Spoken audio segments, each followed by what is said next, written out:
యువకులు యువకులు తెలుసుకోండి, ఇది అవసరము. మనం బాగుంటే దేశం అంటే మనం. ఇది చరిత్ర.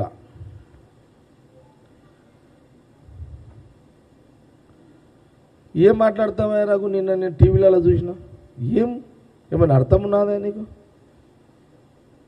నీకేం అవసరమా రాహుల్ గాంధీ గురించి?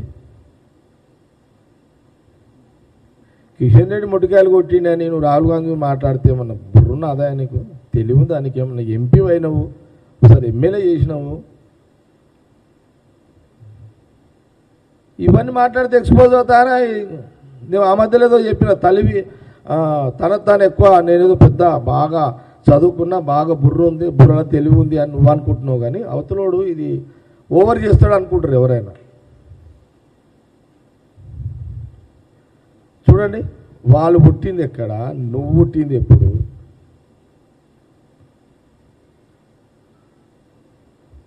నువ్వు కూడా వీళ్ళందరూ మునిమన్మల్ల ఏజ్ మీ అందరిది.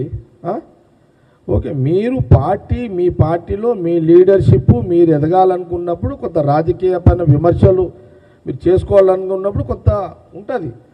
కానీ మాలాంటి వాళ్ళకి కౌంటర్ ఇచ్చినప్పుడు జవాబు చెప్పే పరిస్థితులు కూడా ఉండాలి కదా. ఏం చెప్తావా? నువ్వు వస్తావా డిబేట్కి? రావు.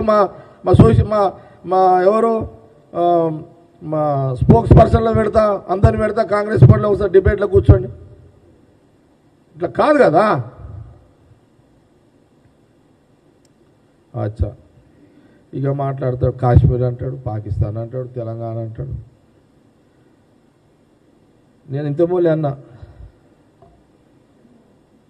ఇంకో మాట చెప్తున్నా. అసలు వీళ్ళు రాహుల్ గాంధీ గారి గురించి మాట్లాడుతున్నారు. రాహుల్ గాంధీ గారి యొక్క ఖాందాన్ ఏందో తెలిసి కూడా మాట్లాడుతున్నారు. వాళ్ళ త్యాగాలకు తెలిసి కూడా మాట్లాడుతున్నారు. అరే నాయన, మీరు మాట్లాడేటోళ్ళు మీ నాయన పెళ్ళిళ్ళు కూడా కాలేవరా నాయన? అప్పటికి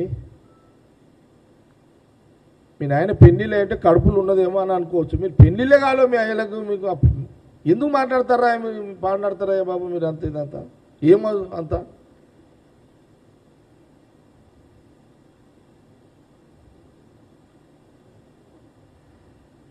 ఓకే సరే, ఇది ఒకటి డేట్ ఆఫ్ బర్త్ రైట్. ఏంది కాంగ్రెస్ ఇది కాశ్మీర్ ఏందా తెలంగాణ ఏంది చెప్తాను, నేను చెప్తాను. అప్పుడు నువ్వు ముట్టలేవు, నేను ముట్టలేను.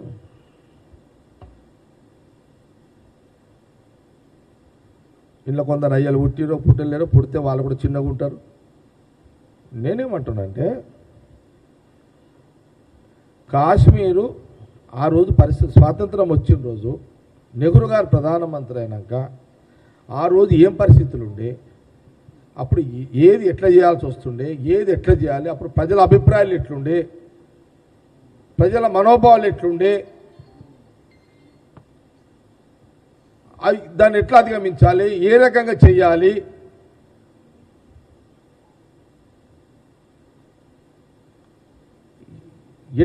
ఎట్లా చేస్తే దేశ ప్రజలు భద్రతలో ఉంటారు, ఎన్నో ఉంటాయి కదా. ఇక టీవీలలో బ్రేకింగ్లు వాడితేనే మాట్లాడేనా? ఇక అందుకే మేము కౌంటర్ ఇస్తున్నాము. నువ్వు మాట్లాడుతున్నావు, మేము కౌంటర్ ఇస్తూనే ఉంటాము. ఇప్పుడు అవును, అప్పుడు జవహర్లాల్ ప్రధానమంత్రి గారు అక్కడ ఏం జరిగింది? అప్పుడు 2 రాష్ట్రాలు అవన్నీ అప్పుడు భారతదేశంలో ఇవన్నీ ఏమంటారు సంస్థానాలు, ఇవన్నీ కూడా అంటే రాహుల్ గాంధీ గారు ప్రధానమంత్రి కాకముందు దాదాపు 540 సంస్థానాలు భారతదేశంలో ఉన్నాయి.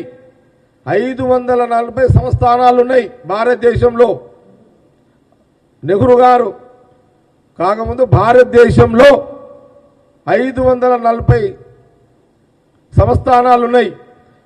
ఆ రోజు నెహ్రూ గారు, జవహర్లాల్ నెహ్రూ ప్రధానమంత్రి అయిన తర్వాత ఈ 500 సంస్థానాలను భారతదేశంలో అంటే రాచరిక పరిపాలన ఉండే ఈ రాచరిక పరిపాలన సంస్థానాలను 540ని భారతదేశంలో గవర్నమెంట్లో విలీనం చేయడం జరిగింది. ఆ రోజు జవహర్లాల్ నెహ్రూ గారు, మహాత్మా గాంధీ యొక్క డైరెక్షన్లో, వారి నాయకత్వంలో ఇది చరిత్ర.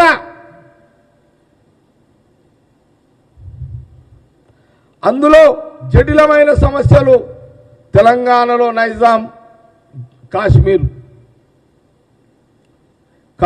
ఆ రోజున పరిస్థితులలో ఏంటిది? ఆ రోజు జమ్మూ కాశ్మీర్లో ప్రజలందరూ కూడా మెజార్టీ మైనార్టీలు, అక్కడ మెజార్టీ ప్రజలు మైనార్టీలు ఎక్కువ మంది ఉన్నారు ప్రజలు. రాజు హిందూ రాజు, అక్కడ రాజు ఎవరు? హిందువు రాజు. ఏమన్నాడు ఆ కాశ్మీర్ రాజు? ఏమన్నాడంటే మేము భారతదేశంలో అంటే ఈ గవర్నమెంట్లో మేము కూడా విలీనమవుతాము అని రాజు ప్రతిపాదనలు మూవ్ చేస్తే అక్కడున్న మైనార్టీలు ఆ రోజులలో లేదు అని వాళ్ళు అంటే దీన్ని భారతదేశంలోనే ఉండాలని ఒక చట్టాన్ని తీసుకొచ్చి దానికి ఒక స్వయం చట్టాన్ని పెట్టి అది భారతదేశమే అని అనిపించి దాన్ని కాపాడే ప్రయత్నంలో దానికంటూ కొంత నిబంధనలు పెట్టి జమ్మూ కాశ్మీర్ అట్లా చేయడం జరిగింది. అంతకంటే ముందు ఏం జరిగింది? ఇక్కడ సాయుధ పోరాటాలు తెలంగాణలో, అక్కడికే ఈ సాయుధ పోరాటాల సందర్భంలో ఆ రోజు ఆ పోరాటంలో నైజాము తగ్గుతున్నాడు. ఎందుకంటే ఆల్రెడీ 1940 అక్కడ ఇండిపెండెన్స్ వచ్చింది. నెహ్రూ గారు ప్రధానమంత్రి ఉన్నారు. సర్దార్ పటేల్ ఏ పార్టీ? కాంగ్రెస్ పార్టీ. బీజేపీలకు అత్యంతరం లేక సర్దార్ పటేల్ని వాళ్ళు వాళ్ళ ఖాతాలు వేసుకున్నారు. ఎందుకంటే మీకు దిక్కు లేదు కాబట్టి. హైదరాబాద్ నైజాం పరిస్థితి ఏంటి ఆ రోజున?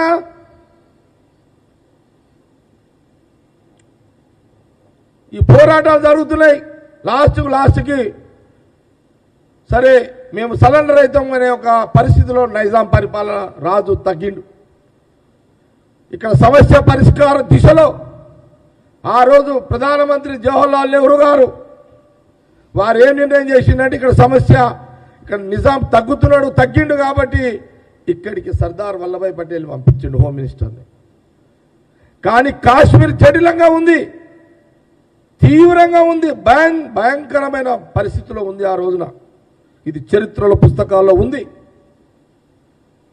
ఈ జటిలమైన జమ్మూ కాశ్మీర్ సమస్యను పరిష్కరించాలి అంటే చాలా సున్నితమైన ఆలోచనతో పరిష్కరించాలి.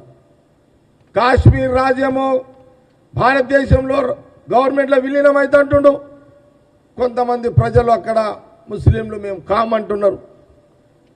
కాబట్టి ఆ జటిలమైన సమస్యను చాలా చక్కగా ఆ రోజు అప్పుడున్న పరిస్థితులను బట్టి ఇది భారతదేశం నుంచి బయటికి పోరాదు, కాశ్మీరు భారతదేశంలో తలకాయ లాంటిదని దాన్ని కాపాడుతూ అక్కడున్న ప్రజల భావాలను, మనోభావాలను, అక్కడ రాజుని ఇవన్నీ కూడా పరిగణలో తీసుకొని అక్కడ ఆ రకంగా నెహ్రూ గారు ఆ నిర్ణయం జరిగింది. ఇది చరిత్ర. ఏం మాట్లాడతావా రఘును? ఈ నాయనకు తినలే కాకపోయే, నువ్వు కడుపులో లేకలేకపోతేవి, నువ్వు పెద్ద పెద్ద మాటలు మాట్లాడుతావు. అర్థం ఉంది, ఏదన్నా అర్థం ఉండాలా మాట్లాడితే. చదువును లా అంటావు, అదంటావు, ఇదంటావు. పుస్తకాలు తీ.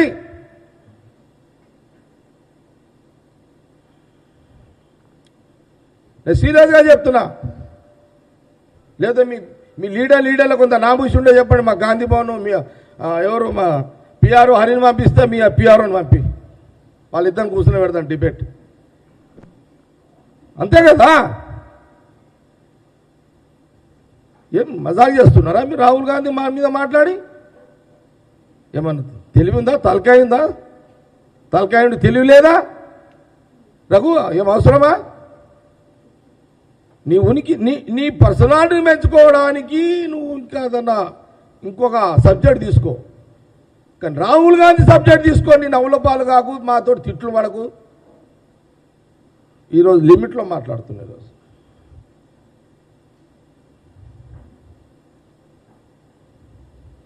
ఈ చరిత్ర తెలంగాణ ప్రజలకు, తెలుగు ప్రజలకు తెలవాలని ఇది మీడియా కవరేజ్లో చాలా ఇంపాక్ట్ పెట్టుకోండి మీరు కూడా.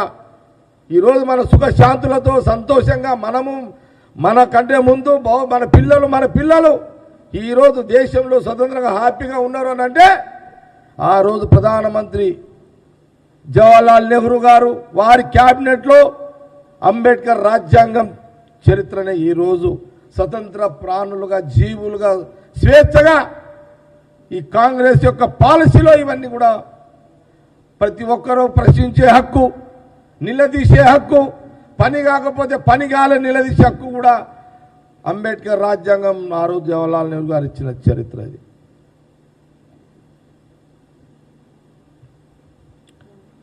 కాబట్టి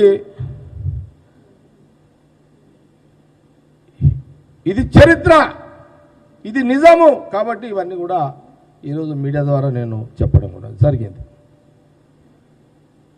నా ప్రెస్ మీట్ అయిపోయింది. చలో.